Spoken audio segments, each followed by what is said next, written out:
মোর বাবা যদি আরো 2-4টা জাগিলাই মোকো ঢাকাইলো। একমাত্র আদরের সন্তানের ফাঁসির আদেশ কার্যকর হয়েছে।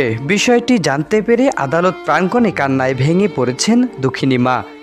3/9/2021 সালে জান্নাতি আক্তার নামে এক কিশোরীকে ধর্ষণ মামলার প্রধান আসামি হিসেবে গ্রেফতার হন লাভলু মিয়া ওরফে লয়েড।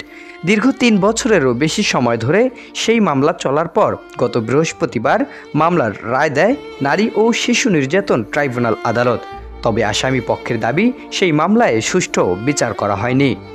আমার ছেলে কোনো দর্শন করে নাই। আমার ছেলে বাসা থেকে ডাকে নিয়ে যাওয়া মামলাটা দিছে। আমার ছেলে সেনাবাহিনীর চাকরি ছিল, 21 তারিখে চলে যাবে, 3 তারিখে মামলা দিছে। মেয়ে অন্যখানে যা ধর্ষিত হয়ে সেখানে মারা গেছে 10 কিলো দূরে। দেখেন, আমার ছেলে কোনো অপরাধ করে নাই, সে নির্দোষ। পিপি 2 লাখ টাকা চাচ্ছিল, আমরা দিবার পাই নাই বিধায় সেই জন্য আমার ছেলেকে মৃত্যুদণ্ড জেল দিল। আমি 2 লাখ টাকা দিবার পাই নাই, আমি গরিব মানুষ, আমাদের কিছু নাই, তার কারণে আমি দিবার পাই নাই। আমার 1 ছেলে 1 মেয়ে। আমি এই বিচার মানি না। আপনি ভালোভাবে সুস্থ বিচার করে আমার ছেলেকে আপনি আমাকে বুকে ফিরিয়ে দেন। আমার ভাইয়া একজন কলেজ পড়ুয়া ছাত্র ছিল। করোনার সময় সে বাড়িতে আসার পর হলো একটা মেয়ের সাথে তার গণ্ডগোল হয়। বাড়ির লোকেরাই তাদেরকে শত্রু করে কেসটা দিয়ে দিছে, মারছে। ওই মেয়েটা 10 কিলো বোনের বাসায় যায় অন্য ছেলের সাথে ধরা পড়ে মারা গেছে। উনি আবার আমার আম্মু আব্বুর নামে কেস দিছে। দেওয়ার পর আমার আম্মু আব্বু জেলে ছিল। তারপরে আমার ভাইয়ার এই অবস্থায় আসছে এখন।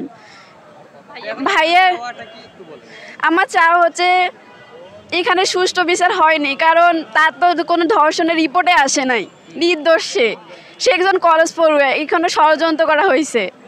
এখন আমার একটাই চাওয়া সুস্থ বিচার করা। একতরফা সাক্ষী হয়া কোনো মেয়ের মা বাবা তারা সাক্ষী দিয়ে কোনো বাইরে সাক্ষী কোনো একটাও নয়, যে যাহারে যে সাক্ষী 1 নম্বর 2 নম্বর সে সাক্ষীও তো পেশ করায় নাই। তো না করাতে আমার ছেলের এরকম একটা ষড়যন্ত্র করিয়া আমার ছেলেটার রায় দিয়ে দিল। তা এই রায় আমরা মানি না। আমরা না মানাতে আমি সুস্থ বিচার আমরা চাই।